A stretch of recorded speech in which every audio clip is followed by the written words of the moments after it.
কেউ বলেন এই পুজো ৬০০ বছরের পুরনো, কেউ বলেন ৭০০। এখানকার গ্রামের বাসিন্দারা আজও ভয়ে ভক্তিতে বাড়িতে কালী পুজো করেন না, কালী ঠাকুর পর্যন্ত রাখেন না। যা পুজো হয় সব গ্রামের মন্দিরে। এই ভয় এবং ভক্তির বিশেষ কারণও আছে, কারণ এখানে চুরি করতে এসে দৃষ্টিশক্তি হারিয়েছে চোর। অসুস্থ মহিলার মেয়েকে শালঙ্কারা দেবী দেখা দিয়েছেন মধ্যরাতে। আশ্বাস দিয়েছেন তার মাকে সুস্থ করে দেওয়ার। এখানকার দিঘিতে পুজোর সময় নেমন্তন্ন করে আসলে পুকুর থেকে উঠে আসতো চাহিদা মতো কাঁসার বাসন।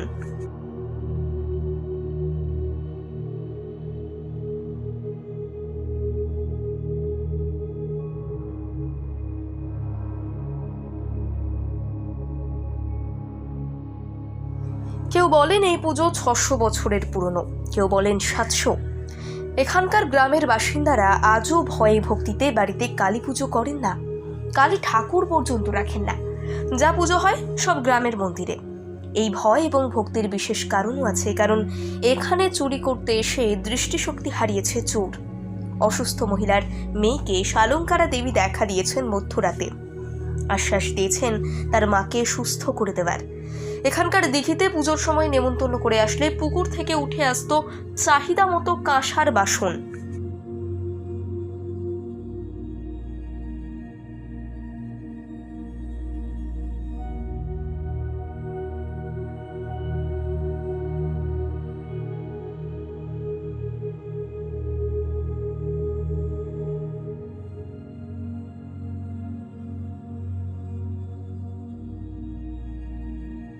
কেউ বলেন এই পুজো ৬০০ বছরের পুরনো, কেউ বলেন ৭০০।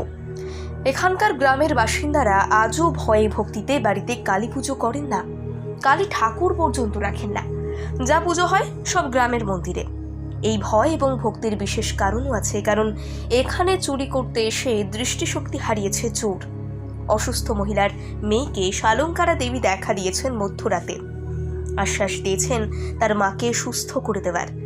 এখানকার দিঘিতে পুজোর সময় নেমন্তন্ন করে আসলে পুকুর থেকে উঠে আসতো চাহিদা মতো কাঁসার বাসন।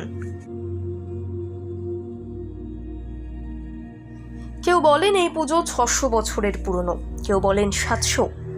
এখানকার গ্রামের বাসিন্দারা আজও ভয়ে ভক্তিতে বাড়িতে কালী পুজো করেন না, কালী ঠাকুর পর্যন্ত রাখেন না। যা পুজো হয় সব গ্রামের মন্দিরে। এই ভয় এবং ভক্তির বিশেষ কারণও আছে, কারণ এখানে চুরি করতে এসে দৃষ্টিশক্তি হারিয়েছে চোর। অসুস্থ মহিলার মেয়েকে শালঙ্কারা দেবী দেখা দিয়েছেন মধ্যরাতে। আশ্বাস দিয়েছেন তার মাকে সুস্থ করে দেওয়ার। এখানকার দিঘিতে পুজোর সময় নেমন্তন্ন করে আসলে পুকুর থেকে উঠে আসতো চাহিদা মতো কাঁসার বাসন।